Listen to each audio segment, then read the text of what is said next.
McKee, who has come up to 2 of our conventions. She couldn't come to this one this year because she was sick, so Dale came instead. And this is her friend Stitch back here, looking all spaced out while everybody's all serious. But this is, I think, a picture from just last year, 2 years ago, May 2007, where, and I don't know everything about Bill 6032, but I'm sure in many ways it was something that was a great benefit to medicinal users in Washington State. We think here in Canada we've progressed really far, and under George Bush, despite the tactics of the DEA and such, you know, many people like Joanna have worked with state legislatures, officials and otherwise to create laws in the United States. So they're really, well, we're breaking the law here all the time for the most part. You know, they're doing it much more legally and professionally without having to, you know, kind of raise a little bit of hell, which is what often we're forced to do here in Canada to bring attention to our issues. But, you know, they've passed a lot of different laws. Unfortunately, we couldn't get onto a big machine. All of these pictures and images are on our webpage though. I even have them up before the lecture today, so that's pretty rare. But yeah, hempology.ca. Yeah, this kind of gives you a sense, you know, we're not going to have time to go on about it because we could spend the whole time just on cannabis and the law in the United States, how and why it's broken down. But here they've actually gone and put colors. I think all the green states here have got medical cannabis laws that have been passed, and including Alaska and Hawaii. And the blue ones are probably nasty ones. Let me see. Yeah, Texas. Now that I see this, like, Utah.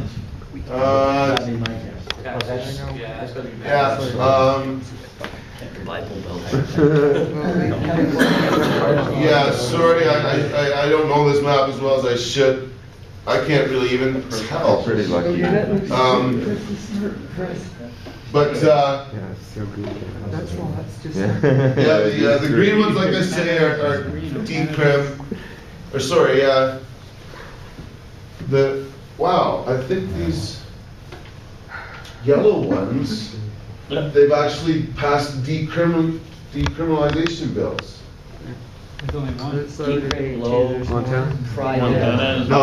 Anyway, certainly in the green ones, there's medical marijuana laws that have been passed. That was the part that I looked into for sure on this. And There's 3 different greens. Yeah. Which green do you mean? I think that this green here, the coast is under. Certainly a large percentage of U.S. citizens are under either, I think there's 14 medical marijuana states. I think New Jersey just passed a bill with their state legislature this week. And I think there's 13 states that have passed what we've called decrim bills, where it's like a fine, not a federal felony anymore and such. And so, you know, really, almost the majority of Americans, I think, live under some changes of the law from what it used to be. But there's a real battle between jurisdiction down there. And most of these laws have been passed through ballot initiatives, which unfortunately has led to a number of problems, both poor laws being passed in the first place, and secondly, a lot of resistance within the authorities about that. Now, I think 2 exceptions to that might be the recent change in law in New Jersey, but also in Hawaii. The state legislature actually, of its own volition, passed laws which were much more thought out and written according to the way government generally operates. As I said, the laws that have been passed through ballot initiative, you know, at times haven't been as well written as they could have been for the benefit of the members or the clients.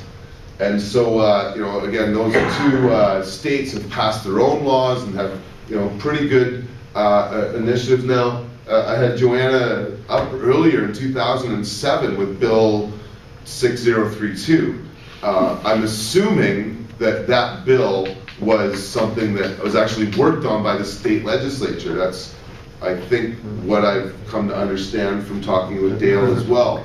And so, as opposed to the law that was passed in 1996, I think it was, or 1998, by a ballot initiative in the U.S., it has, now changed and I think been improved upon since that time.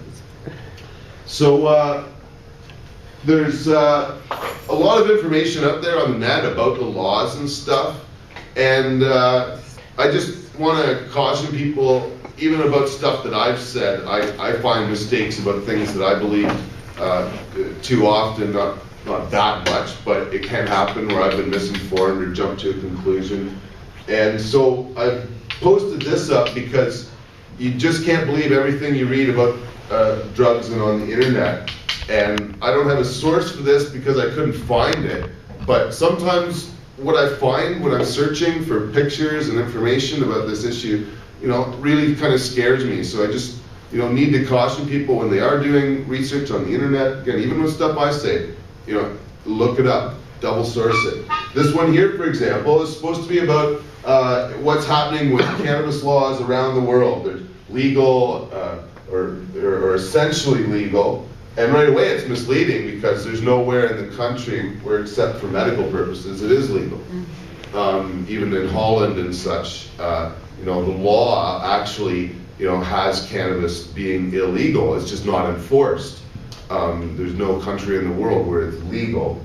And they have, according to this color code, Ontario in this category. So, Not even. well, I appreciate the striving towards a change in law. And there's been a few court cases really around the Terry Parker decision that have led to the laws not being enforced in effect in Ontario for short periods of time. Back in 2004, I think it was. Really, the laws in Ontario are no different than the rest of the country.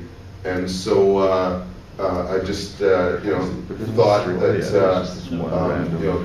this, should be noted, not that, it's completely wrong, but, yeah, it's very frustrating surfing on the net. But there is all sorts of stuff you can find out about. Holy cow. This here was an interesting poll done in 1997, so this is like, 12 years ago. So, hopefully opinions have changed a little bit, but really, even if you look at 12 years ago, where people were at with the law and what to do about the law, there's a lot of interesting different ideas. Certainly, when you look at this, there's only 17% that believe, full out, like, go after them, send them to jail. So 83% of the population, 12 years ago in Britain, realized that essentially, there's no use trying to stop adults from doing what they're doing. Because the next bar here is sale to remain illegal, but possession decriminalized. So like, really being in this very, what I consider weak position of saying, we realize that it's bad, but we don't want to make it legal, as if that would somehow protect anyone and not involve children in the sale of illegal drugs continually. So it's just ironic that, this position here exists, but this is sort of a transition phase people go through. So, but even then, it's 9%. So we got, 26% of the population, a quarter of the population that believes that people in some sense deserve to be punished as much as possible for getting caught with it. And then it opens up from there. I guess we got a 3% that really don't know what to think. So, there's a little bit of variance there. But the next step is certainly, for medical, freely available, and, well, I guess you'd say the next step is medical, which is 45%. But I think you need to add that up with, legally sold through stores. So you're getting up to 62, And then 71%, I think, when you add in